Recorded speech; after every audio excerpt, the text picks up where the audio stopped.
Okay, welcome to the Medisun Podcast. Today, I'm joined by Eyla Cuenca, a holistic birth guide, childbirth educator, doula, and someone who's attempting to educate new mothers and fathers as they embark on this journey, pre-birth, birth, and post-birth. Eyla, thank you so much for taking the time to talk today. Yeah, no problem. Thanks for having me, Brett. It's actually Ayla. Ayla, okay. I'm blaming Cameron Borg for that because that's how he pronounced your name. That's all right. No, it's my whole life's journey is just making sure that I correct that. And my last name, I was in gymnastics for most of my childhood, and I Mhm. remember like at the competitions, I never knew they were calling me because sometimes my name was so butchered I didn't know it was me. Yeah, that's the last time I trust the Australian on pronunciation. But I'd love to just start with your journey into childbirth and women's health and what happened in your earlier life to bring you to this point now. Yeah, well, I actually I worked in the United States care foster system. United States foster. I worked in the United States foster care system, and I had a very particular case that marked, I don't know, my transition, I would say, into the world of birth. Um, it was a specific case where a mother and a child had a restraining order that had been placed so that they couldn't see each other. And it was deeply challenging for me as a guardian ad litem to witness this. And for the most part, I'd been pretty like disconnected. I would say you have to be pretty objective in that work. Um, and that really changed me. It was really hard for me to see this most fundamental connection between two human beings just severed, and while I understand that that system is in place to create opportunities for children and for families and to create safety and when there isn't any, it's also a system that is kind of creating the wounds, that we're being punished for in a sense. So decided to go into birth really as a way to get to the root cause of why we're such a fractured society and why families are in such disarray. And, I've been on that journey now for over a decade of supporting women in their conception and pregnancy and birth and in their postpartum. And now I train doulas and I train birth educators and kind of like spreading the work and the word, back into the lives of families so that we know that we have options and possibilities and we have support so that things don't have to be so centralized, kind of in a sense. Decentralizing birth is really what it is. Decentralizing the parenting journey. Yeah, so it's interesting since I've dove into your work a little bit. It's I mean, I'm kind of engulfed in this thought process. Circadian biology is getting things at the root, and I mean, what's more root than birth? I think this is a process that we're butchering. It seems like. Um, I'd love to just start with the problems with the current process. I mean, from the beginning, the body is it seems like it's looked at as this helpless organism that modern medicine needs to step in and come save the day. I just wanted you to speak to how our bodies are meant to do this. What are we doing incorrectly and kind of getting in the way of the birthing process? Yeah, I mean, it's like there are so many factors, and I'll go a little bit into the like an overview of the history of how we Hmm. arrived here, but really like we are birthing within a system that's not set up for how our bodies are meant to be birthing. So what do I mean by that? Like conventional wisdom is really emergency oriented, and conventional wisdom, as we know it today, seems to present a problem while in the other hand presenting the solution, right? And so then you wonder, like, okay, if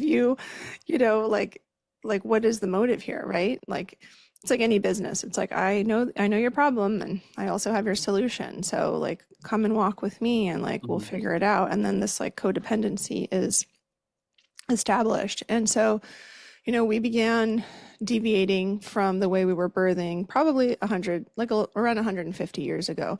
That was really when, give or take a few decades, like that was really when we stepped away from communal birthing. So cross-culturally and traditionally, women always birthed with other women. So There was always a midwife figure. If we didn't call her a midwife, we called her something else, but it was someone who had all of the deep knowledge of birthing, Hmm. what the woman's body was doing, how to prepare for the pregnancy, how to prepare for fertility. I mean, we look at all these practices in Africa and Papua New Guinea and, Eastern Europe and all of these regions. And as soon as a girl would begin changing, there were shifts that she would make. She would eat differently. She would start educating herself. She'd start doing activities in the village with the women that would initiate her into womanhood. So by the time she reached birth, she wasn't, ill prepared. She understood. She'd already attended birth. She'd already seen birth. She'd already seen women breastfeeding. She already was taking care of her body to prepare herself for this process. So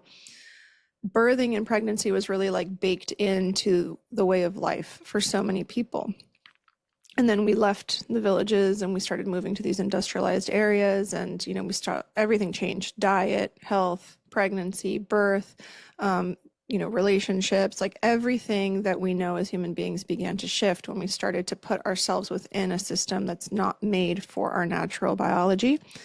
And so the midwives started phasing out, like I said, around 150 years ago, because this was around the time that male physicians kind of came onto the scene and said, look, I'm studying from these books, we're studying cadavers, and we're understanding that this is how birth really works. And, for those complicated pregnancies, we can use these tools. We had these kind of like barber surgeons who had forceps, they had the technology to design forceps, and they kind of kept that close, in their pocket and didn't really share that because they're like, oh, I'm creating a business where like, it seems like the baby might be stuck. They'll call me and I'll pull the baby out, right? So there were all these different things happening where we started transitioning from our natural birthing methods into these more mechanical, supervised, medicalized methods. And then eventually, midwives were edged out. They were totally vilified and, called crazy and witches and all these things. And suddenly the male physician was the one that had all the answers, even though they'd never even witnessed birth in its entirety.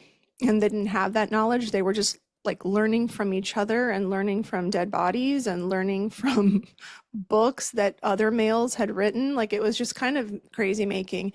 And then, hospitals said, wow, like what can we do to maximize our profit? We can create an entire department within our hospital that's called labor and delivery. And this is where women will come and give birth, and we can offer them chloroform and general anesthesia. And we have techniques to do C-sections, and we can prevent pain, and we can make this much more refined and, much more Victorian in a sense, right? It doesn't have to be so messy and barbaric and natural. It can be really controlled and clean.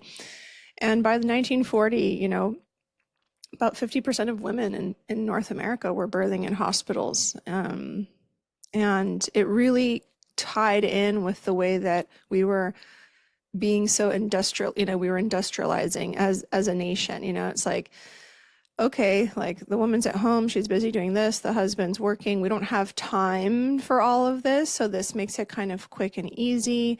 And we don't have to breastfeed either, we have formula now, and so now we can introduce that into the mix, and like look how convenient it's becoming. And this is where convenience parenting really started to take hold of the realm. And this is where, kids were now being placed in things like, daycare became more popular, and, dropping our kids off at school, like when they're age 4, and then when the kid gets home, nobody's home because now even the mother is working and then the father's working. And so as birth became more industrialized, we also saw the entire landscape of the family change, and how it goes. So yeah, it's the problem is really that we are doing something that's completely biologically natural within a system that doesn't support that type of unfolding, So if we get more granular, women are physically ill prepared. They are ill prepared as far as their nutrition goes. They're depleted. Even when they get pregnant, they're depleted. They often have a lot of fear and limiting beliefs around the birth process and the capabilities of their own body. So that's working against them. So there are more factors, but I'd say those are the main issues. It seems like it's a piece of our culture we've just completely lost. and it's exemplified by a man helping a woman give birth. I mean, I never thought about it that way until I started looking into what you were saying, and it makes total sense. Like that man's never gone through a personal childbirth, obviously. He's never experienced something like that. It's not exactly the person you want to be getting advice from, even though medically he's trained to do so. Um, Yeah, sorry, go ahead. he's trained to identify an issue based on what he knows about the anatomy and what he knows about certain um, potentialities that could occur, and he has the solution, and he has, you know, the letters behind his name to have the authority to do it. So there's like that's all there. But you know, whenever I go to hospital births as a doula, for example, I always ask the nurses like, "Oh, could you tell me like on average how many unmedicated births you've seen, you know, this month?" Hmm. And they're like, "Oh, maybe like 1 to 3." Wow. And usually it's because women get here too late for the epidural, you know? So it's a lot of the older nurses that I talk to who've labor and delivery nurses who've actually seen unmedicated birth, and some of them that are really supportive of it because they see the night and day difference Hmm. between the babies and also, you know, like the woman's general experience when she's not medicated. So yeah, I don't, you know, a lot of these men and individuals, even women who are obstetricians, they who haven't even personally given birth or had an unmedicated birth, they have a lot of opinions about Yep. how it should be, you know, and I've heard them tell my clients like, "Oh, you want a natural birth? Sure, you know, you say that now, but just wait. Just wait till you're there. You're going to wish that you had that epidural, so, you know, I'll support you," you know, kind of just like and you know, gaslighting them, right? Or it's like, "Oh, you think you want that, but you don't really want that. And, you know, I know Hmm. better than you, and I'm going to make you feel like you're not capable."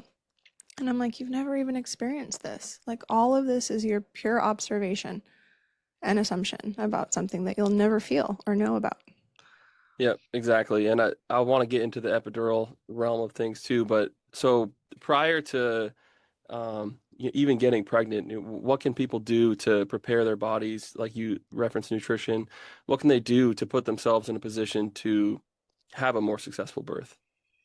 Yeah, so there's a reclamation of one's own agency that's really important. And what does that mean?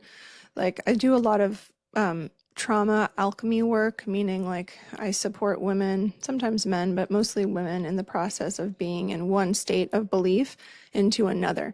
And so let's say that a woman has a history of, you know, abuse, you know, when it comes like physical abuse, let's say, and it's being stored in the body. So her somatic experience is really always in, you know, she's always reacting to situations. You know, her neuroception has been formed in such a way that she perceives threat pretty much everywhere she goes. So she's on edge. So hormonally, she's already, you know, dysregulated and imbalanced, which can affect her capacity to even get pregnant. Okay, so this is where that kind of psycho-emotional work becomes really important. So I'd say if women have the opportunity to start rewiring their neuroception. So what does that mean? Okay, let's try to create safety. Let's shift our perception of safety and let's create more safety in the body, right? So that means addressing the original issue that occurred, or issues, or, you know, events, or a period of time, and retraining the body to know that it's safe in the new environment that it's in, right? And to slow the response time and to say, "Okay, I see that person there. I might have perceived them as a threat before, but now I see that if I draw a boundary and I ask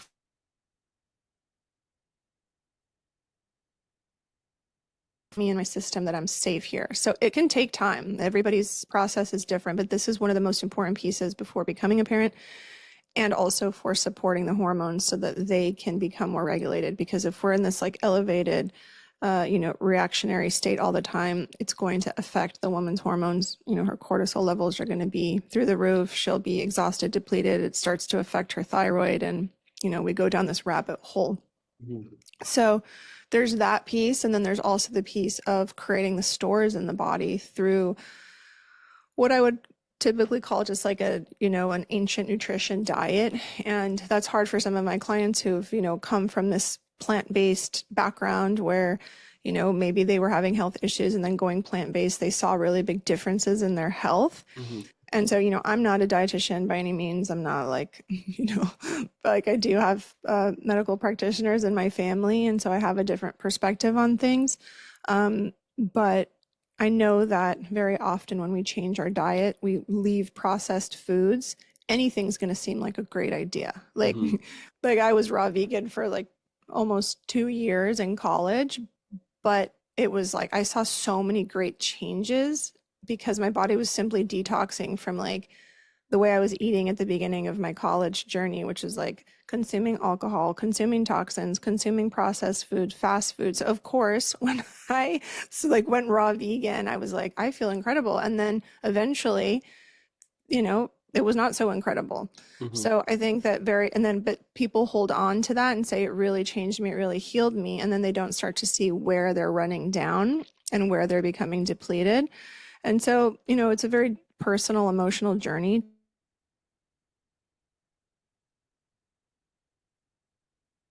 And what the evidence shows and what worked for us for millennia was primarily an animal-based diet where we were consuming fats and proteins and eating seasonally, right? So it's like eating the same thing every single day, 365 doesn't work either because our body is shifting seasonally, depending on the amount of sun we're getting, depending on the amount of movement we're engaging in, we have to also shift what we're up to.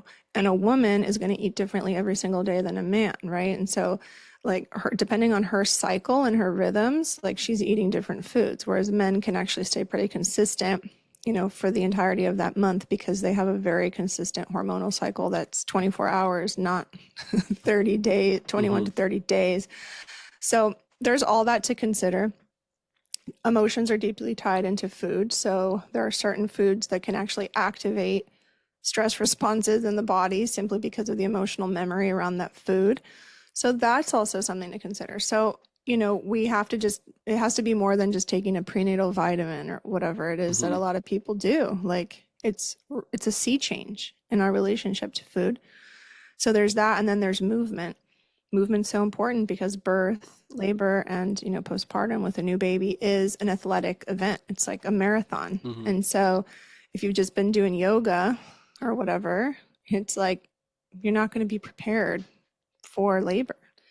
So I always recommend to women that they get into primal movement, which is what I do personally. And it's what we see like anthropologically, that's my area of study. And I was always looking at the way that women spent their time, and they were always doing something within the community that was supporting their body's physiology. So like when they're weaving, they're squatting or they're tailor sitting. When they're with their children, they're squatting and they're carrying a baby on their back. So they're not actually like benching or like lifting weights or Hmm. like doing Pilates or things that are not actually supporting a natural movement pattern. Like ballet and Pilates, those are not natural movement patterns. Those are controlled movement patterns that build muscle and strength, but they're not actually what would help you like run from a predator or Hmm. climb a tree if you need to get away from a predator or get coconuts or food, right? So those are not things that actually build the muscle groups and the strength we need for those specific activities. So just imagine what it's like if we live in this natural environment. That's what's going to support birth. So opening the pelvis, adding elasticity to the perineum, building endurance, which happens very often through like walking, right? Like walking to get the water. Like say, Hmm. it's like you live here and then you have to walk 2 miles to collect the water. So it's like you're walking with this heavy water on your back. You're not jogging, you're not on an elliptical, you're actually like walking barefoot typically. And barefoot is important because those muscles in our feet are directly related to the muscles at the bottom of our core, our pelvic floor. And so what happens when we strengthen the feet, we also gain more control and command of the pelvic floor, which is what helps move the baby out. So it's all connected and it doesn't cost anything extra, right? Like to start walking barefoot wherever you can find a Hmm. natural material. Usually there's a tree we can find, we can climb, we can swim. Dance, certain types of dance are also natural movement patterns. Working at your computer in a resting squat, that's a natural movement pattern.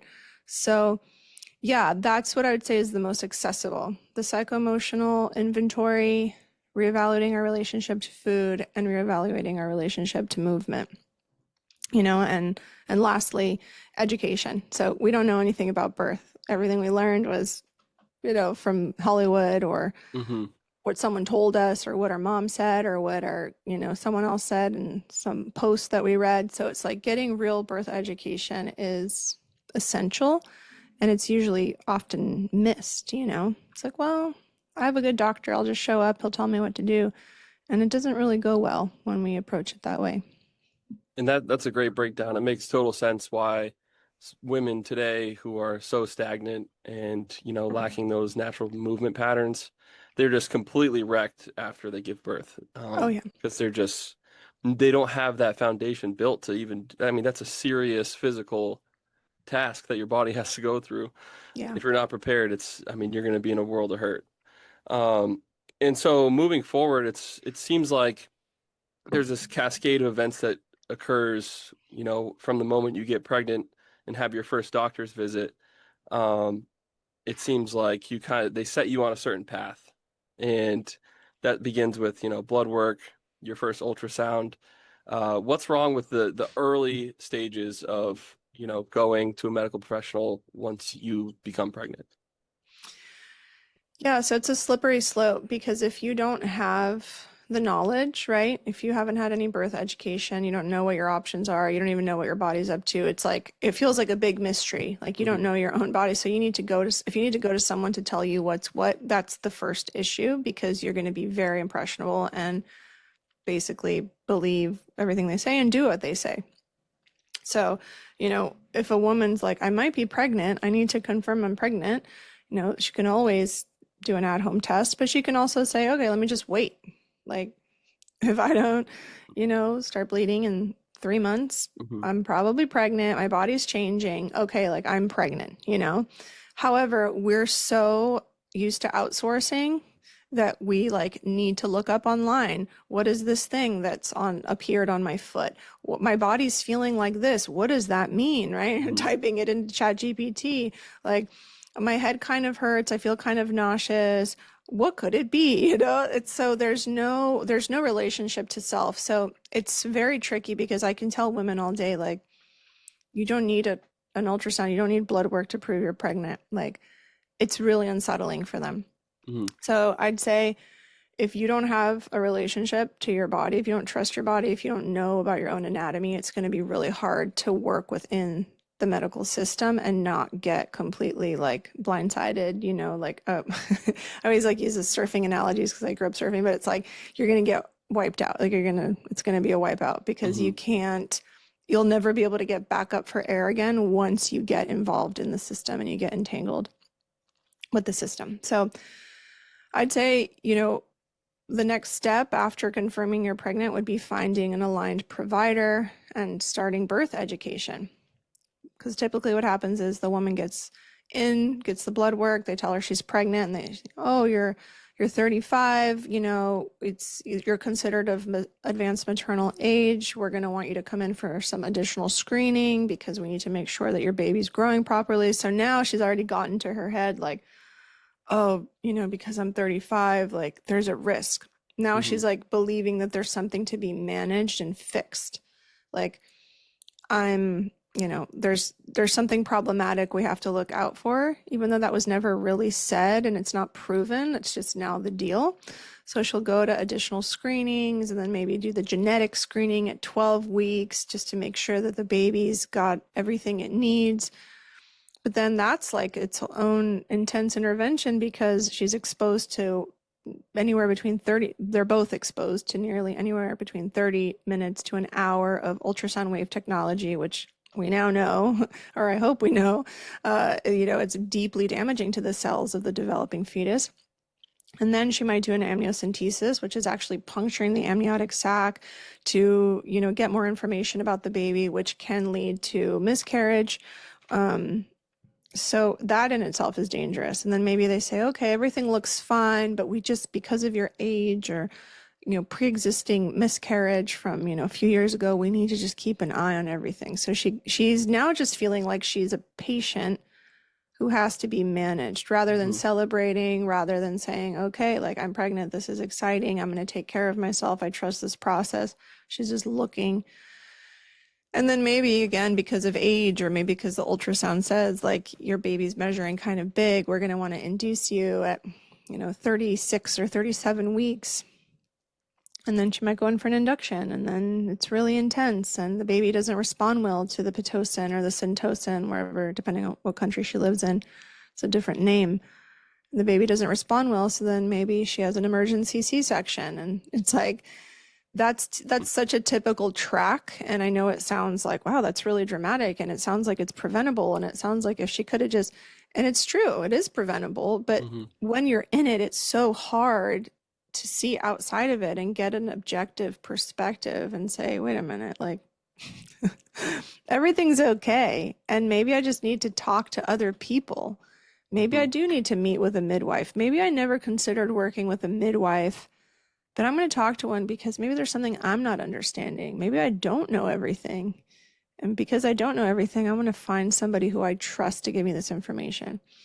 And doctors are, they're not bad people. Like that's never, I always tell people, it's like, they're not like evil, malintentioned.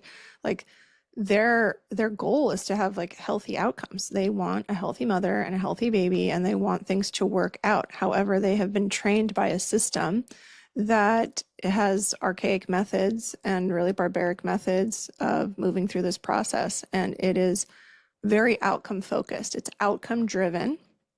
And so what that means is get to that outcome by whatever means necessary, even if it means like butchering the woman, even if it means causing her severe stress and harm, which they don't think it does, right? They don't think an episiotomy. They don't think that cutting the woman's perineum with scissors is a violation and that it's traumatic, but it is, but they say, no, I need to get the baby out.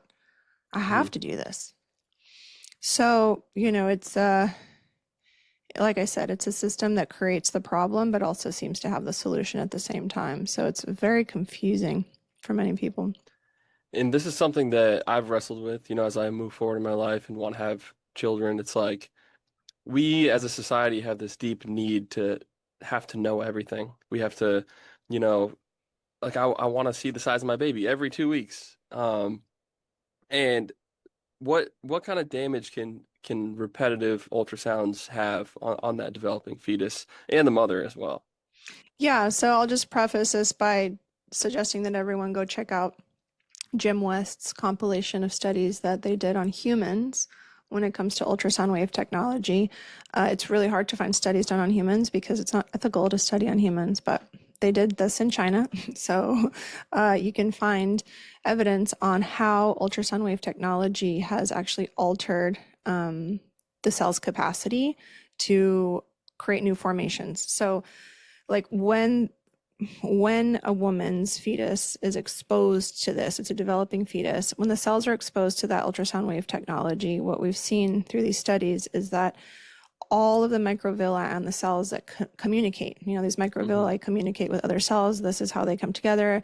They form, they create new formations, they develop, right? The brain develops, the body develops. So the ultrasound wave technology, what it does is it actually debilitates that communication from happening. And so then we see a lot of developmental issues. I know a lot of people are talking right now about autism and that vaccines cause autism, and I don't doubt that, but I also know many women who have never vaccinated their children and still are dealing with autistic children. And so, I have a few theories as to why that's happening, and one of them is repeated ultrasound technology and also the woman's exposure to EMFs prior to even getting pregnant, which is at this point in our stage of evolution, it's like it's constant, it's everywhere. I don't even know a place on earth that doesn't have 5G, and if somebody knows, please let me know. And so, we're just at a disadvantage already. And EMFs, this technology, this 5G technology really started becoming massively distributed in the 90s. Coincidentally, it was also when ultrasound wave technology itself became higher and faster. So we acquired this new patent in the United States for ultrasound wave technology where it was a lot stronger, but you could get a better picture. And so a lot of these institutions adopted this new ultrasound wave technology. And so what happened? We started seeing a lot of children within a few years of that have higher, and higher numbers of autism were being reported. We saw an incline, but it was also at the same time that vaccine laws changed in the US. So it's hard to know where exactly did it come from. Was it all the 5G? Was it the new patent on ultrasound wave technology? Or was it that now vaccine manufacturers were no longer liable? And so, everyone ran amok and started doing, triple, quadruple the amount of what was actually recommended to do on children. So it's hard to say. But the solution, is really to, if you feel that you have to get information, right? Like it's a philosophical question. Like if you do genetic screening and your baby has a deformation, like, are you going to terminate the pregnancy? Mm-hmm. And if you're not, then what do you need to know? And if you really and this becomes a little bit more, sometimes when I speak with clients who are more religious, it's a matter of trusting the process and, how much do you trust this process, and are you willing to take whatever you've been given and work with that? And if that's the case, then why do you need to have all this information that you can only acquire through harming your baby? Because ultrasound waves do harm the baby. So these are all things to reflect on, and I wish there were medical providers or support people, apart from myself, who would actually ask a woman to reflect on something like that. Mm-hmm. And I think that if men knew about all of the negative outcomes of these tests and ultrasounds, they would most likely not want their wives to do these things. They just don't know. Yeah, exactly. And so is the correct number of ultrasounds 0? That is the correct number if you trust the process and you don't want to harm your baby with further technology. Mm-hmm. If we already are, we're living in Wi-Fi all day, right? But ultrasound wave technology is much more focus specific and damaging. So yeah, that would be like the correct number if you're trying to protect your baby. But if you feel that you have to do it because you have no other choice, which you do, then, maybe one in the beginning and that's it. Mm-hmm.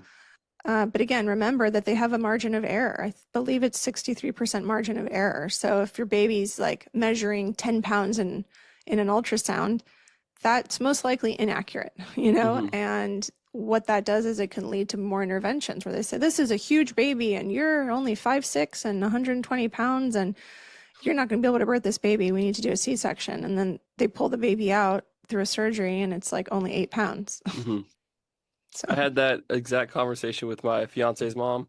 She was 39 and they told her, oh, this baby's going to be over 10 pounds. Like you're not going to be able to have this kid naturally. And it came out and he was like 8 pounds.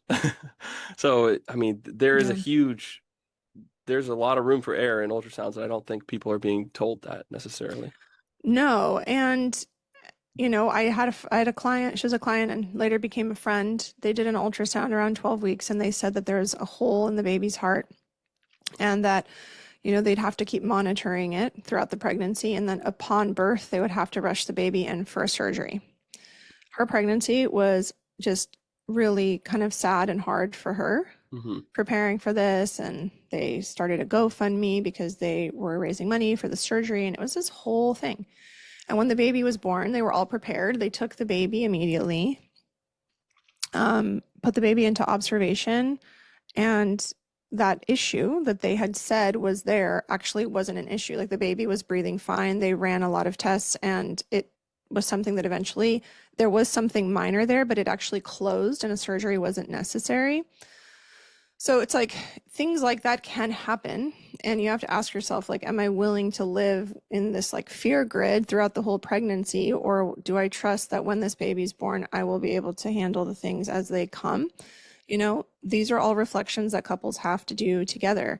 And if they are going to engage in testing and monitoring, they have to have really strong will, strong boundaries, and they have to be informed.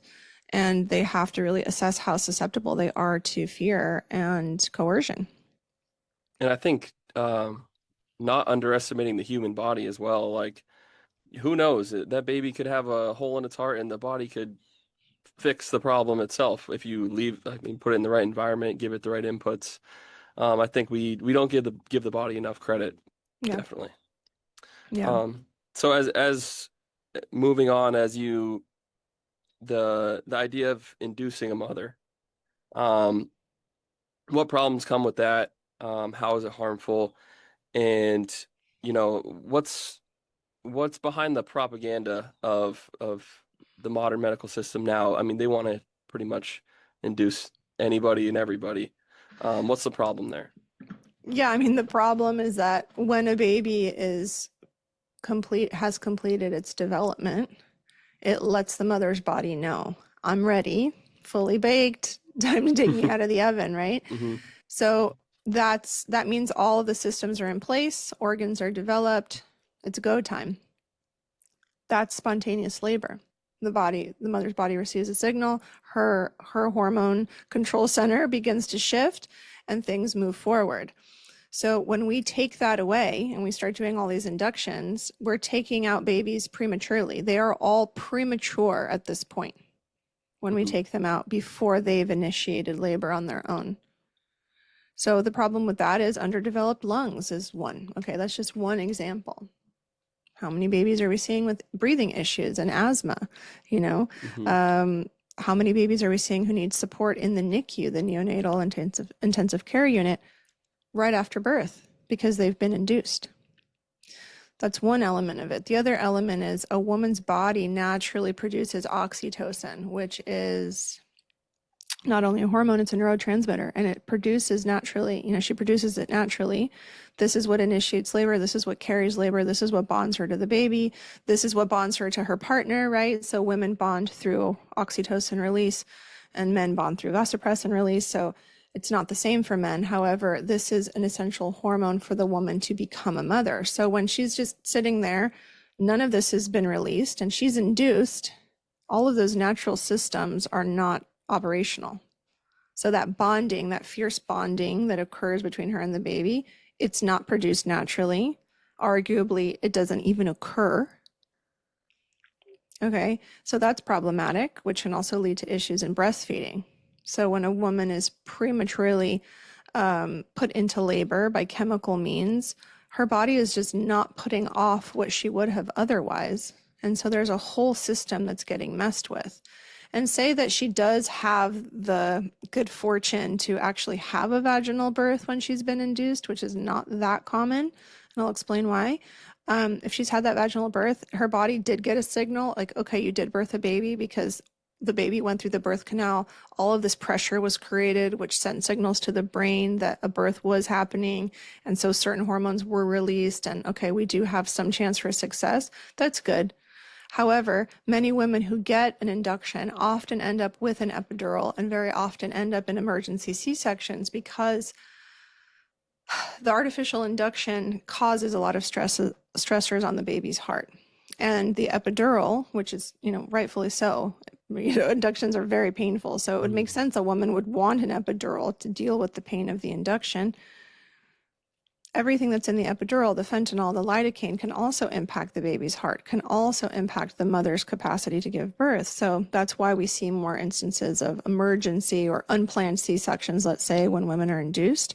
And if the baby never passes through the vaginal canal and is taken out of the abdomen by, way of a C-section, all of those hormones I was just talking about that are released through vaginal stimulation, they're just not released. So that's why many women also sustain postpartum depression after a C-section, because all those hormones that we need from a natural labor were never activated. So logically, she knows, and this is the really messed up part is like logically she knows, like I gave birth, here's my baby, I love my baby, I wanted this, yet she doesn't have all of the support of her biology and her hormones to actually initiate that bond. It can create a lot of shame, it can create a lot of guilt and confusion. And this is where a lot of women feel conflicted and don't even want to talk about it because they're like, what's wrong with me? And no one's explaining any of this to them. So they're just like, I'm broken, I'm wrong. Like, what is this? And then issues with breastfeeding, right? Because those hormones weren't released, sometimes the body won't even produce as much milk as it needs to. There's a lot of separation between the mother and baby after a C-section. So I know you asked me about induction, but it can lead to so many things. And women are not aware of all the various paths that we can walk down after agreeing to an induction. And there are a small percentage of women who can have an induction and things can work out okay. But it's not an easy path. I've never heard a woman, client or otherwise, tell me like, yeah, I had induction. It was, easy breezy. It worked out. When what labor happened quickly, gave birth easily, I'd do it again. I've never Hmm. heard that. I've never heard that. And it makes total sense why these people who are working in the hospital are like, oh, you're gonna want an epidural. It's like, yeah, because you probably induced all of these people and they were experiencing extreme pain and the options there, so they're gonna take it. It seems so backwards. Yeah, and when you go into labor spontaneously, you're sitting at home and you start to feel your body change, all of these hormones are there to support you. Like there's Hmm. actual pain killers that start getting produced within the body. So natural labor isn't as intense as we've been led to believe, which I want everybody to consider. Everything you've seen about birth is usually like a woman screaming Hmm. in on a movie screen. Okay, so like we just have a very skewed perception of what birth actually looks like. And that's also our fault because we don't include children in this process. But I don't know that I would actually bring my daughter to a barbaric hospital birth experience, Hmm. I get it. Like it's there's beeping, there's strangers running around, she's in a bed, she looks like she's in pain, she's not allowed to walk around, she's not allowed to eat. Like it's looks like torture. And that's why I've let her come. She comes to births with me, depending, if it's like a home birth. Hmm. And it's just like she's getting a download of what is possible and what it's supposed to look like, where a woman feels safe, she's supported, her husband's there. There are women working to support her. There's a midwife there. She's being respected. She can eat. She can walk around. People say, well, that wasn't possible for me because, I know it's triggering because it wasn't possible for me because I have this pre-existing condition. And that's actually what the medical system is there for emergency situations, for unique situations which require medical management. So Hmm. I'm not saying that everyone needs to like not go to the hospital and do this at home and that's the right way, but it's a higher percentage of women who should be out of the hospital than otherwise, like the amount of actual emergencies and women requiring this high medical intervention type of birth, that percentage is a lot lower than we're led to believe. And so in these home births, how often do you have to revert and bring someone to the hospital? I've only ever, I mean, I'm just one person, so I've, a really Hmm. small petri dish, but I've only ever been part of 3 transfers. And a transfer is just when you transfer from one location to another, or Hmm. transfer from one type of care to another. I've only ever been part of 3 transfers, and all of them were related to exhaustion. So none of them were like, oh, baby's not breathing, or, mother is whatever. It's like, oh, I'm exhausted. I've been in labor for 4 days. I just want to get an epidural and go to sleep. Like and that's their choice, and we talk about it. But the type of emergencies that I think people would imagine are so few and far between, like a cord prolapse where the water breaks and the cord comes out before the baby. Hmm. This can be problematic because when the baby finally starts to come out and crown and is born, it can cut off its own oxygen supply because now it's compressing the cord and that's where it's getting all its oxygen. So there are scenarios where you're like, okay, we do require this. Hmm. But it's not common. It's just really not common. And what I like about, Dr. Stu Fishbein, for example, I was just speaking with, we were both speakers at a conference in Canada over the weekend, and he was saying like, we need more doctors and who have access to the tools and different resources to be able to do home birth because, some women want to do this in a safe environment where they feel good, but they want to work with an obstetrician who has access because we don't give midwives access. Like we don't Hmm. barely give them access to antibiotics if needed. We barely give them access to a lot of the tools. State to state, they're so regulated. So it's like, okay, we'll let you work and support women, but we're going to keep everything from you that makes it possible for you to actually help them. So we're setting you up to fail. So, it's a very like Alabama, home birth is outlawed. Like you can't, it's illegal. You can't Wow. do it there. And so it's like women are like, I don't want to go to a hospital. I have trauma from being in hospitals. I don't want to go there. So my only option is to birth at home without any help. And is that okay either? Hmm. No. So Yeah. And you're just shuttling these people to a hospital system that doesn't have great outcomes. They just don't, and we think it's safe. Well, our maternal and fetal mortality rates are still high, Hmm. and we have all this technology, and we have all these surgeries, and all these people who've trained at this institution and that institution, and we are like the most disconnected from birth that we've ever been, you know? Hmm. And it's I talk to women, I say, "Would you know, did you and your doctor talk about diet?" And they're like, "Oh, just avoid sushi and limit the coffee and this." And I'm like, "What?" So like you could basically just be eating like Lay's and Like chicken fast nuggets. food. Like they like wouldn't tell you anything. Hmm.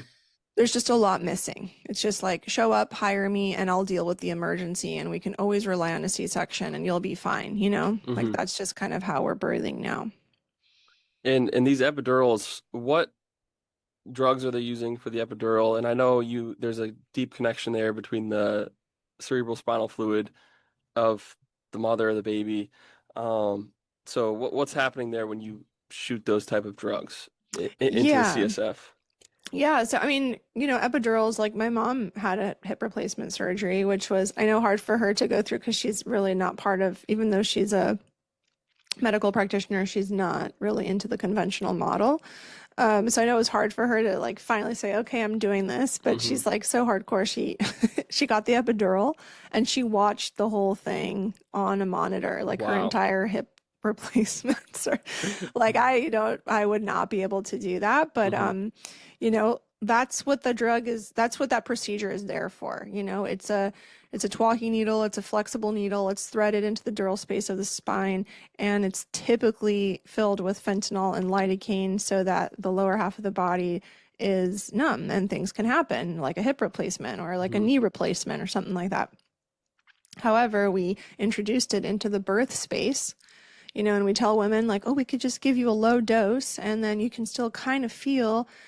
And many women I've talked to have gotten it and then it doesn't work. Like one leg is numb and then they can feel everything else in the other leg. So like half of their pelvis is feeling everything and the other half isn't. But now they're totally screwed because they can't get up and walk around. They're Hmm. tethered to the bed, and now they're writhing in pain. And a lot of women sustain injuries from the epidural, right? It's like it's a very delicate space, very small space to work with. Any wrong move can create a puncture or damage to nerves that is irreversible. So, we have this myth. I remember, like, I think it was on Instagram, maybe like 7 years ago, I created a post about epidurals and that women don't actually know what's going on. Like, it's a bigger procedure than we've been led to believe, and like, Hmm. it's important to be informed.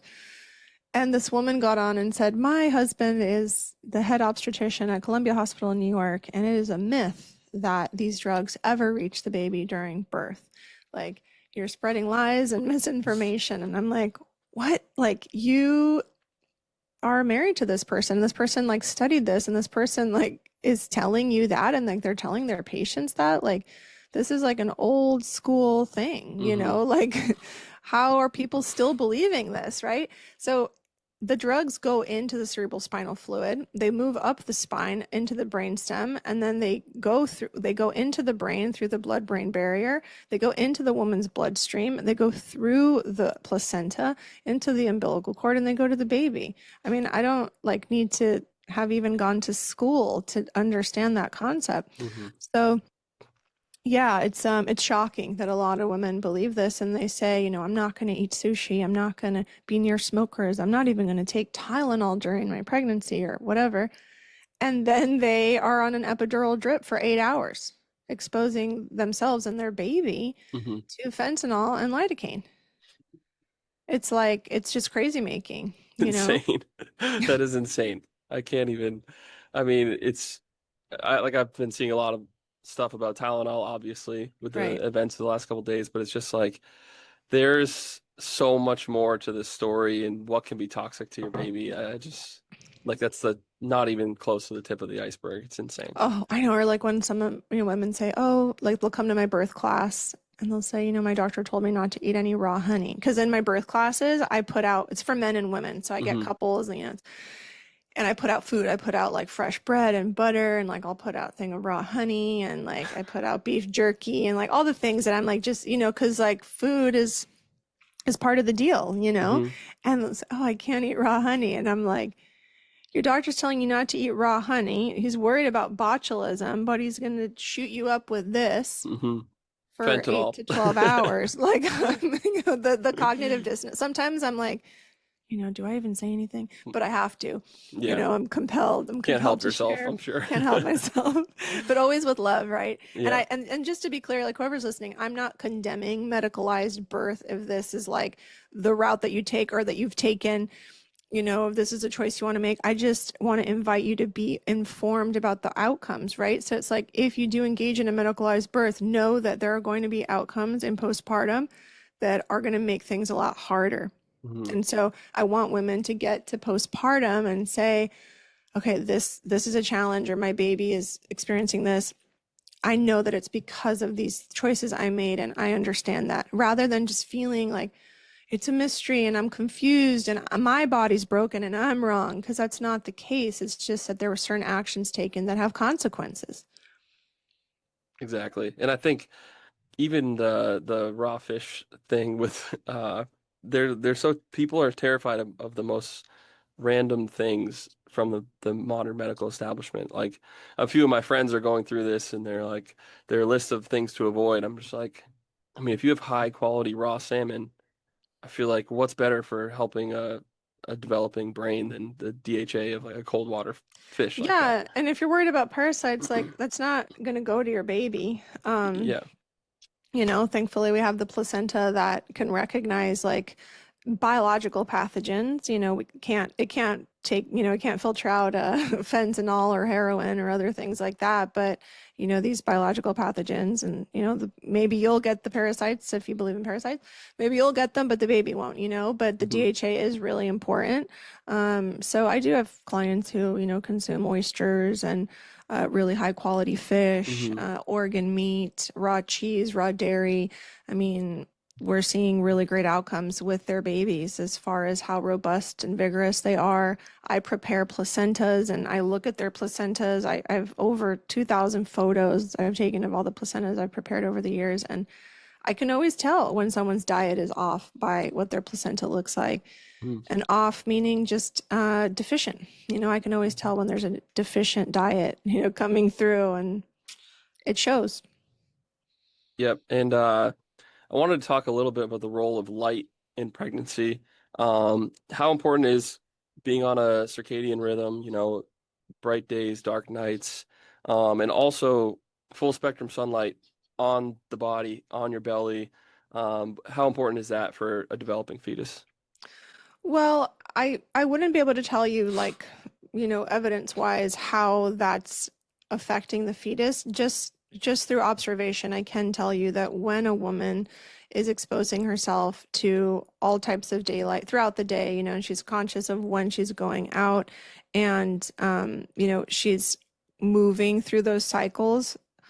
Like, I do have clients that will, once the sun goes down, all the lights in the house are off and they're doing things by candlelight, and they're Hmm. conscious of not going on screens, and they know that they need to produce that melanin. And if they have Hmm. all the lights on, and the melatonin, sorry, Hmm. and if they have all the lights on and they're looking at their screen, that's going to affect the way that they sleep. And then they're not going to be rested. And then they're going to be in overdrive the next morning trying to compensate for not having done that the night before. So that consciousness of keeping the hormones regulated and staying in that natural cycle is of course going to positively impact the baby, because now the baby is, the baby's in a symbiosis with the mother's nervous system. So when she can downregulate, and then she can also like activate when needed, because she's in this cycle, that's really, really beneficial for the baby. We're giving them a blueprint of how to self-regulate and how to activate when needed. And that's not something a lot of women are conscious of or doing. Women are in highly adrenalized states all day. They're addicted to caffeine. They're going, going, going, and they're barely breathing, right? And so I know that when women are more conscious of light and being in those cycles, their breathing is actually enhanced. They're more conscious of diaphragmatic breathing. And of course, that gives more oxygen to the baby. It's also giving the baby the blueprint of how to, again, regulate their own nervous system within the womb.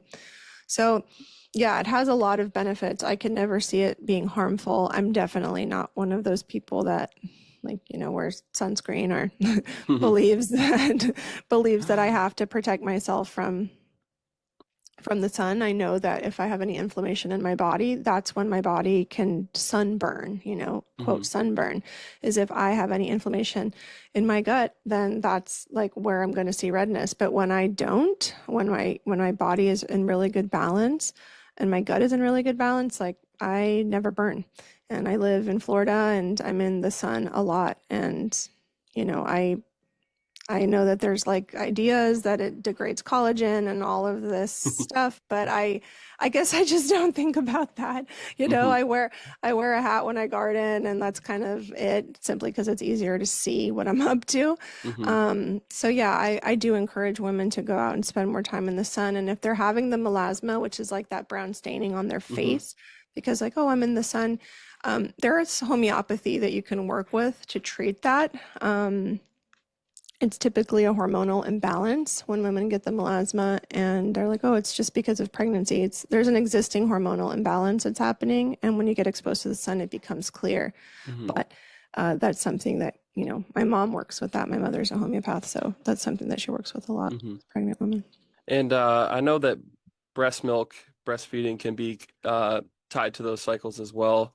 Like I was reading that morning, like when you are breastfeeding in the morning, it has a lot more active compounds like cortisol, what the mother's experiencing. And then if you're Yeah, breastfeeding at night, there's more melatonin in the yeah. breast milk. How important is that I mean, just overall breastfeeding health? Yeah, I mean it's so funny. People want to get their babies on a schedule, like, oh, I need my baby to be eating this amount, at this time, and I want my baby to eat at 3 p.m. and then at 6 p.m. and then need to eat. There's so much control when it comes to food. So my first piece of advice is to feed on demand. You basically feed the baby when it's hungry, Hmm. and like I wouldn't want anyone telling me when to eat, so I Hmm. wouldn't do that to a baby. Like, it's like, oh, Seems like common sense. yeah, it's like, oh, you're hungry now, but I'm not going to feed you because I need you to be eating at this time. Like, Hmm. what is that? So, so I recommend feeding on demand, and then I also recommend, to avoid a sleep schedule. The baby, if you're in alignment with natural rhythms, when it comes to light, your baby will also just follow naturally by observing you. So it's like, okay, we're active. The shades are open in the house. It's daylight. We go outside, and then doing a walk, like in the sunset, the baby actually witnesses the light change happening. And then at night it's dark in the house. And this is when we're talking more softly, we're moving more Hmm. slowly, and it's time to go to bed. So I don't recommend doing like blackout shades so the baby can sleep during the day, like Hmm. let the baby know you're taking a nap, but it's daytime. So this is like a 20-minute deal, Yeah. right? This is how the baby will learn. And then like sound machines, like turning on the sound machines so that the baby is like creating a new reality that we then become dependent on makes it really hard, because then what happens when you travel? The baby can't sleep without the sound machine. The baby can't sleep without the blackout curtains. The baby can't. Hmm. Why? So we Yeah. overcomplicate something that can easily be supported by nature. And, babies, when they breastfeed on demand, they're getting the right milk. Like you said, the morning milk is different than the night milk. Most women who are pumping are not even taught that by lactation consultants. They're like, yeah, pump the milk, put it in the fridge, no more than 24 hours. If you freeze it, no more than 3 weeks, like whatever it is. Hmm. Women have no idea that they're giving their baby nighttime milk during the day, and the baby's getting more tryptophan in the morning than it should be. And like, it's all of this convenience parenting so that we can be an efficient, individualistic, capitalistic society is really so damaging for the developing child and the mother's relationship to that child. Is there a difference? Obviously, like there is a difference, but what is the difference between feeding from the breast and pumping and then drinking out of a bottle? Oh my goodness, so much. So it's a long, long answer there, but when, just to give you one example, so you can see the relationship and the importance. when a baby feeds directly from the mother's breast, what's happening is that that baby's saliva is communicating with the mother's body. So in the areola, there's receptors, the Montgomery glands.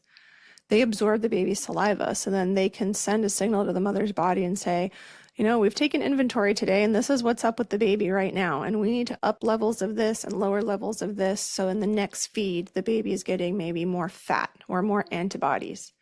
So then the control center in the mother's body is, you know, the kitchen is making all these changes so that in the next feed, the baby's getting what it needs. And when we pump and bottle feed, that communication is broken. Mm. Okay, because the pump doesn't have those receptors. The pump is not an intelligent being that has those receptors to be able to create new formulations of milk. So the baby who is bottle-fed breast milk is not getting the ultimate nutrition that it could be versus, you know, feeding directly from the breast. And then, of course, there's the shape of the actual nipple in the bottle, right? It's a lot easier for a baby to draw milk out of a bottle. When they're drawing milk out of a breast, they have to work harder. Like all the muscles in the baby's face and in the throat and the neck and the ears, it's working harder, and it's actually beneficial because now it's developing proper jaw, facial formation, sinus formation, healthy habits of swallowing, and, you know, developing muscle strength in the back of the tongue. When it's feeding from a bottle, it's not developing all that. That's why we see so many children also with really crowded mouths, really crowded teeth, a lot of issues breathing through the nose, a lot of mouth breathing in young children, you know, and all that mouth breathing leads to extended bedwetting because of the lack of oxygen that's going to the brain. So when we think we're saving some time bottle feeding, we're creating a whole host of issues that we are not even aware of. And unfortunately, the conventional model that trains lactation consultants, you know, which is a pretty, like, it's a 5-year program. You know, you have to like get a board exam to be an IBCLC, and like this is hardly getting talked about. You know, and women are paying good money for lactation counselors, and they're like, yeah, you know, if it's easier for you, like your mental health is best, let's get you on bottles. I'm like, wait a minute. Why is it that when a woman's mental health is at risk in postpartum, the first thing to get cut are the baby's needs? Why isn't it all the other garbage, right? Like, why don't we get her some support with cleaning, some support with cooking, the resource, you know, like breastfeeding is not the thing to cut, you know, and this is why we're in a postpartum crisis. And, you know, I was a single mom for a long time. I understand the pressure, you know, like I'm not like speaking from a place, you know, like I was on food stamps and a single mom and like doing the best that I could. And like I made a decision, like I'm cutting everything else out of my life so that I can breastfeed. Like I had to do a reorganization of everything. And it's only because my lactation counselor was like, this is how important it is. And these are all the areas in which you could cut things out so that you can make this possible. And like, we made a plan, and like, that's just not happening for so many women.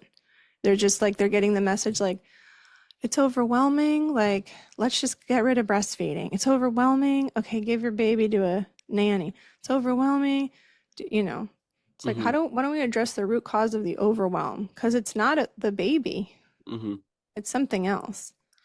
And I'm so shocked at how quickly they are to advise that they put the baby on formula. It seems like it's like a weekend, breastfeeding's not going great, throw the baby on formula. What could be causing the mother to not produce correct amount of milk? Thyroid imbalances, sustained high stress levels. So we were talking about threat responses earlier. So when pre-existing trauma is not addressed, the woman stays in a suspended threat response, and those elevated cortisol levels don't allow the prolactin and the necessary hormones to produce breast milk to come down. Another factor is separation from the baby. So keeping the baby in a crib in another room, that's going to lower the woman's milk supply. Having a dysregulated baby. So the thing we don't realize is that the more separation we create with the baby, the more stress it actually causes on the baby. It's like, oh, well, put the baby over there so I can rest. But then what we don't realize is bouncing the baby around to various caregivers and things like that actually causes more dysregulation. But when the baby is regulated, co-regulating with the mother, they're more likely to breastfeed. But when they're agitated, they're scared, they go into a threat response, it makes it harder for them to breastfeed. So there are a few factors. And again, it's the convenience parenting that creates a lot of the challenges with breastfeeding. So, and then of course there's diet as well. A woman's she's so depleted that it's really hard for her body to produce breast milk. So we want to take that into account. And I really, really want to settle the score here because so many women think, oh, my baby's colicky. They have an agitated gut, they're gassy, they're irritated. I need to remove this from my diet, or I need to cut out cauliflower, or, change, like do oat milk or whatever someone told them.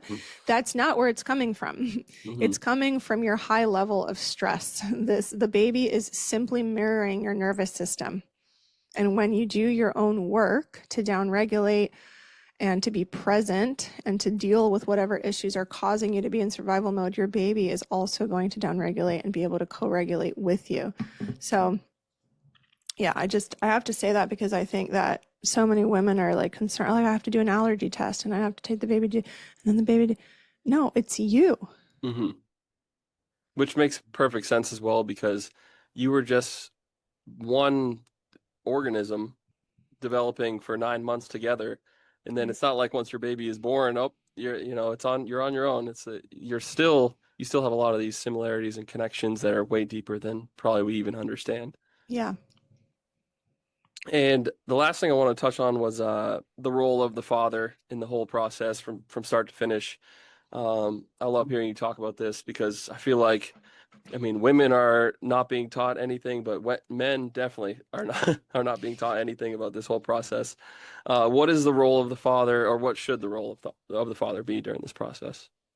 Yeah, I actually did a really nice masterclass with Dr. Andy Kaufman that's on the website. It's specifically for men, and he talks about preparing your own vessel for this experience, and what that looks like is reassessing your own physical health, your own internal health, and really being that strong pillar in the family unit. And so sometimes this is like already happening, which is great, but sometimes, men want to have a family, but they haven't actually secured what's needed for that family to be in balance.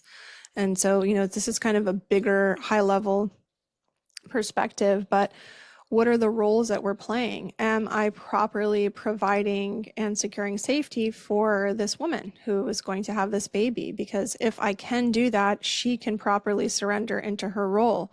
And sometimes when we've not learned this, we can pick women, as men will pick women who are hyper independent, in go mode, in survival. And it's like, well, wait a minute. Now I've just learned that I can make shifts, but now she's still stuck on this hamster wheel of being hyper independent and a control freak. And like, I'm realizing like, how is this going to work? So sometimes it's a matter of reassessing the relationship in itself, before creating life together, because a woman has to be able to step into that motherhood role. And it is not being, the controlling, hyper independent individual who says, I've got it all, because that's going to be really hard as a mother to have that identity.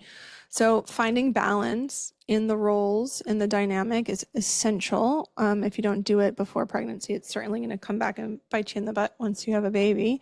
So there's that factor. And then there's, of course, learning about birth itself, right? And so whatever, preconceived ideas that you have about birth or the fear you have about it, a lot of men that I work with say, I'm really scared of my wife dying. Like, that's the thing I'm like the most scared of. And like, she could die in childbirth. And so I ask him to tell me, like, what are the ways in that in which that could happen? Like, what have you seen? What have you heard? Like, where is this coming from? So we have to do a little bit of digging to understand where these fears and limiting beliefs are coming from, and realize, like, if you just understand birth a little more, if you understand the medical system a little more, you'll see that a lot of what you've heard and learned is actually just kind of mythological in a sense, because they'll say, well, so-and-so had an emergency C-section, she almost died. And I'm like, well, tell me a little bit about her birth so I can actually explain to you what happened.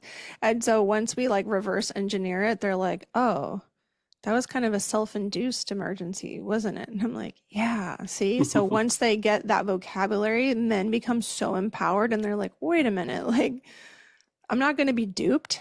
Like, I actually have agency in this situation. And like the best thing I can do is like help my wife find a medical provider or situation that like we are really aligned with. You know, I want her to be happy. I want her to do what she needs to do, but I also don't want her to be violated, you know? And Hmm. so what environment will I help her create so she's not violated? So I'd say those are the biggest things, you know, to look out for is like really a man feeling strong in his own temple, grounded, you know, and really clear on what's actually going on when it comes to birth and not being codependent with the medical system because this is not, you know, unless their wife is really ill, unless she has pre-existing conditions that make it impossible for her to have an easeful natural birth, then there are so many options they have, Hmm. you know. Yeah, I totally agree. That's great advice.